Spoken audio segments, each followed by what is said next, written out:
माँ, आप बेकार में नेहा भाभी के बारे में इतना भला बुरा सोचती हैं। मैं जब भी आती हूँ मुझे कभी बहन की कमी महसूस नहीं होने देती, और आपका भी तो कितना ख्याल रखती हैं। भैया को देखिए, अपने वैवाहिक जीवन से कितने संतुष्ट हैं। हमें और क्या चाहिए। माँ, कितने घरों में आए दिन सास बहू या ननद भाभी का झगड़ा होता रहता है। कम से कम हमारे घर में ये सब तो नहीं होता। अनामिका अपनी माँ वृंदा जी से कहती है, अरे बेटा, तुम इसे नहीं जानती, ये बहुत तेज है। जब भी तुम आती हो मीठी मीठी बातें करके तुम्हें अपनी तरफ कर लेती है, और जाने के बाद अपने रंग दिखाती है। और तेरा भाई तो इतना भोला है कि इसकी हर बात में हाँ ही कहता है। लगता ही नहीं है कि इसके पिता एक सीधे साधे मास्टर थे। वृंदा जी बोली। तभी वहां नेहा आई और वृंदा जी को दवाई देते हुए बोली, मम्मी जी, ये लीजिए। आज आप बीपी की दवाई लेना भूल गई हैं। कहीं कुछ सोच तो नहीं रही हैं? लगता है दीदी के आने की खुशी में आपको ध्यान नहीं रहा। आगे से ऐसी भूल मत कीजिएगा, क्योंकि जब भी आप दवाई नहीं लेती तो अगले दिन आपकी तबीयत बिगड़ जाती है। हाँ हाँ ठीक है बहू, एक दवाई क्या याद दिलाई, बड़ी बड़ी बातें करने लगी हो। तुम तो मेरी बेटी के सामने ऐसे जता रही हो कि मैं अब बूढ़ी हो गई हूँ और तुम्हारे भरोसे इस घर में रह रही हूँ। वृंदा जी बोली, मम्मी जी, बूढ़ी तो नहीं, पर दादी और नानी आप जरूर हो गई हैं। अब आप हिसाब लगा लीजिए कि आपकी उम्र क्या हुई है। नेहा की बातें सुनकर अनामिका हंसने लगी, और नेहा हंसते हुए सूखे हुए कपड़ों को उठाने लगी। वृंदा जी अनामिका से बोली, तुम क्या दांत निकाल के हंस रही हो? क्या तुम भी अपनी सास से ऐसे ही बात करती हो? देखना, कहीं तुम्हारे ससुराल वाले किसी रोज मुझे फोन करके ये ना कहें कि आपने अपनी बेटी को कुछ सिखाया ही नहीं है। कोई अपनी सास से ऐसी बातें करता है भला? नेहा बोली, मम्मी जी, पर आपने तो मेरे मम्मी पापा को कभी मेरी शिकायत नहीं की है। बहू, तुम अपने माता पिता जैसी बिल्कुल नहीं। अरे तुम्हारे माँ बाप तो गाय हैं गाय, पर क्या अपनी सास से कोई ऐसा मजाक करता है? वृंदा जी बोली। नेहा मुस्कुराकर अपनी सास के गले लगकर बोली, मम्मी जी, जरूरी तो नहीं कि बहू अपनी सास से मस्ती मजाक ही ना करे। आखिर यहां मेरी माँ तो है नहीं, तो सास को ही माँ समझकर हंसी मजाक कर लेती हूँ।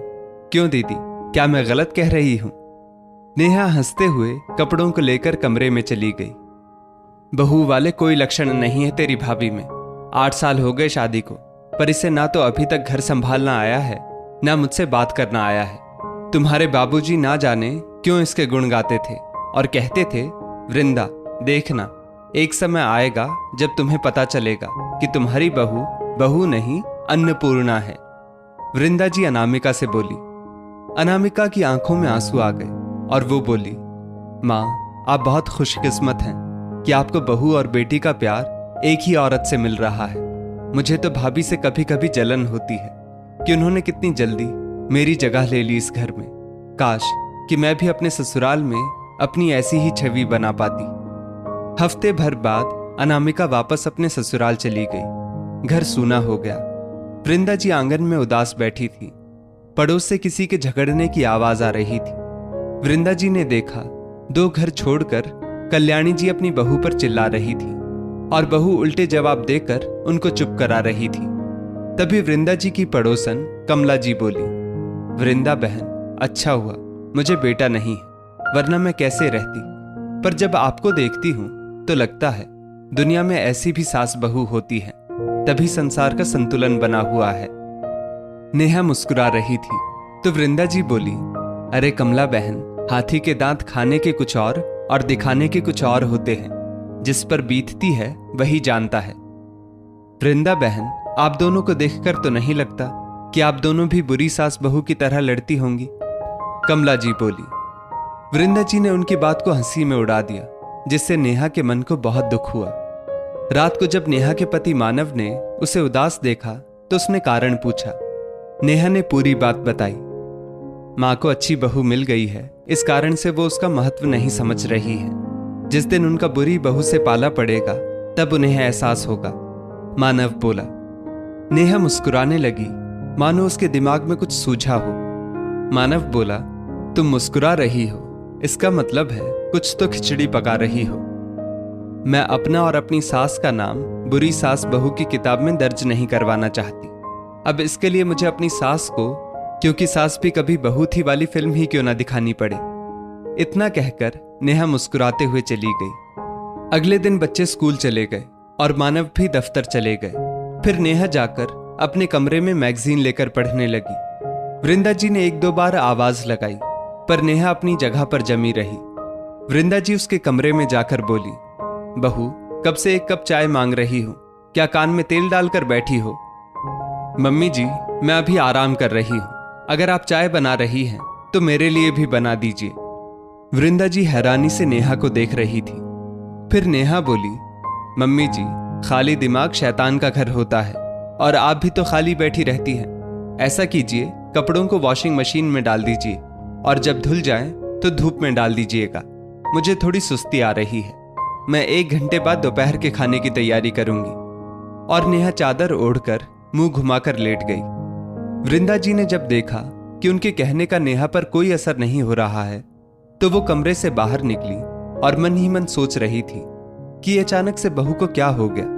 उन्होंने चुपचाप सारे कपड़ों को पहले वॉशिंग मशीन में डाला, फिर कुछ देर बाद कपड़ों को धूप में डाल रही थी और ये सब नेहा दूर से देख रही थी। थोड़ी देर बाद थक कर वृंदा जी बैठ गई और अनामिका को फोन करके सारी बात बताई।